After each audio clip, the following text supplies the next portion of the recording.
আর এবার নজর রাখতে হচ্ছে যে খবরের দিকে উত্তর চব্বিশ পরগনার হৃদয়পুরে সেখানে হাড়হিম ঘটনা, পুকুরে উদ্ধার প্লাস্টিকে মোড়া দেহাংশ। ঘন বসতিপূর্ণ এলাকায় দুর্গন্ধ নিয়ে সন্দেহ হয় এলাকাবাসীর। বারাসাত থানার পুলিশকে খবর দেওয়া হয়। মানব দেহের অংশ প্লাস্টিকে রয়েছে এই অনুমান পুলিশ করছে।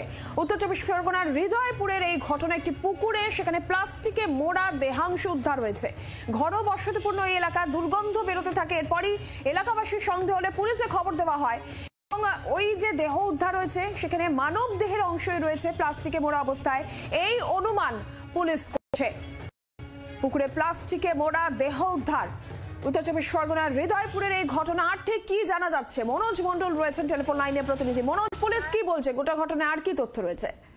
দেখো, বারাসাত পৌরসভার 35 নম্বর ওয়ার্ড সংলগ্ন হৃদয়পুর এলাকায় বেঙ্গল কেমিক্যাল একটা পুকুর ছিল। সেই পুকুরে কিন্তু বিগত 2-3 দিন ধরে বেশ কয়েকটি প্লাস্টিকের বস্তা ভাসতে দেখে স্থানীয় বাসিন্দারা। পরবর্তীতে সেখান থেকে কিন্তু যখন দুর্গন্ধ বেরোতে শুরু করে তখন স্থানীয় বাসিন্দারা বারাসাত থানায় খবর দেয় এবং বারাসাত থানা সেখানে গিয়ে বস্তাগুলো উদ্ধার করে। এবং পুলিশ সূত্রে যেটা জানা যাচ্ছে, এই বস্তা বন্দি রয়েছে বেশ কিছু মানুষের দেহ অংশ। অর্থাৎ এই যে পুকুরের মধ্যে যে বস্তাগুলো ভাসছিল, সেই বস্তার মধ্যে যখন সেই দেহ অংশগুলো পচে গিয়ে দুর্গন্ধ বেরোতে শুরু করে তখনই কিন্তু স্থানীয় মানুষদের সন্দেহ হয় এবং পুলিশকে খবর দেয়। পুলিশ গিয়ে সেই বস্তাগুলোকে উদ্ধার করে এবং সেখান থেকে বেশ কিছু দেহ অংশ পাওয়া যায় বলে জানা যায়। এই ঘটনায় যথেষ্ট আতঙ্ক ছড়িয়েছে ওই এলাকায়।